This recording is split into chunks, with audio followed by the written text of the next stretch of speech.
అందరికీ ప్రేజ్లాడండి. నా పేరు శంకరమ్మ. నాకు ఎన్నుబొక్కు ప్రాబ్లంతో, మెడ ప్రాబ్లంతో, కాళ్ళు తిమ్ములు రావడం 6 నెలల నుంచి నేను ఎంతో బాధపడ్డానండి. నాకు డాక్టర్ దగ్గరికి వెళ్తే నీకు బెడ్ రెస్ట్ తీసుకోవాలమ్మా అని 6 నెలల నుంచి బెడ్ రెస్ట్ ట్యాబ్లెట్లే వాడుతున్నానండి నేను. అయినా నాకు తగ్గట్లేదు. నైట్లో పడుకుంటే కాళ్ళు చేతులు తిమ్మురులు వస్తున్నాయి. ఈ బెల్ట్ తీసేస్తే చక్కెర వస్తుంది. ఇంకా ట్యాబ్లెట్లే వాడుతున్నానండి. నేనేం చేయాలో నాకు అర్థం కాక చాలా బాధపడేదాన్ని. కింద కూర్చోలేక, వంగలేక, బెడ్ రెస్ట్ తీసుకొని చాలా బాధపడేదాన్ని నేను. సండే చర్చికి వచ్చినప్పుడు స్వస్థత ప్రార్థనలు ఉన్నాయని ఇక్కడ చెప్పినప్పుడు టోకన్ తీసుకొని ఈరోజు నేను ఇక్కడికి రావడం జరిగిందండి.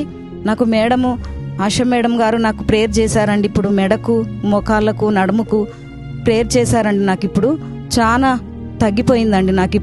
నాకు దేవుడు మంచి విడుదల ఇచ్చిండండి. నాకు శుద్ధుడా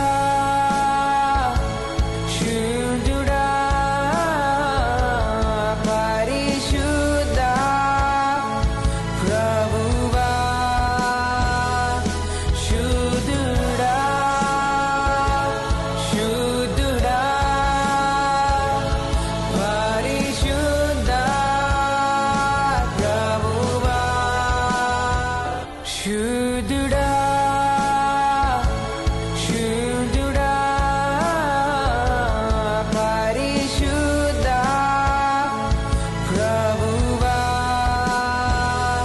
శుద్ధుడా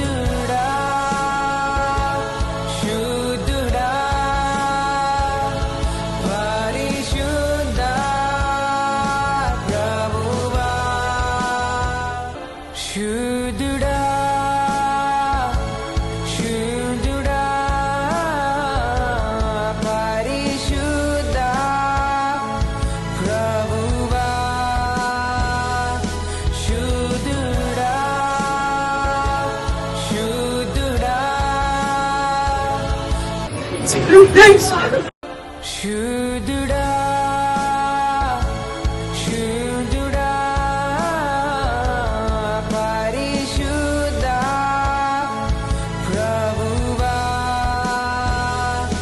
శుద్ధుడా శుద్ధుడా శుద్ధుడా శుద్ధుడా శుద్ధుడా పరిశుద్ధ ప్రభువా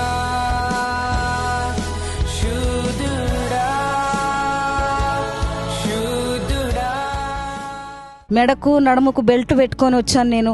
మేడం నాకు ప్రేయర్ చేస్తుండగానే నాలో ఏదో శక్తిలాగా నాకు బయటికి వెళ్ళిపోయి ఇప్పుడు మేడము ఇంకా పరిగెత్తమంటే నేను అక్కడిక్కడ నేను ఇంతకుముందు పరిగెత్తలేను, నేను కూర్చోలేను. పరిగెత్తమంటే నేను ఎంత ఈజీగా పరిగెత్తినా, నేను ఎంత ఈజీగా కూర్చోగలిగిన. దేవుడు నాకు స్వస్థపరిచిన దేవునికి యేసయ్యకు కృతజ్ఞతాస్తుతులు చెల్లించుకుంటున్నాను.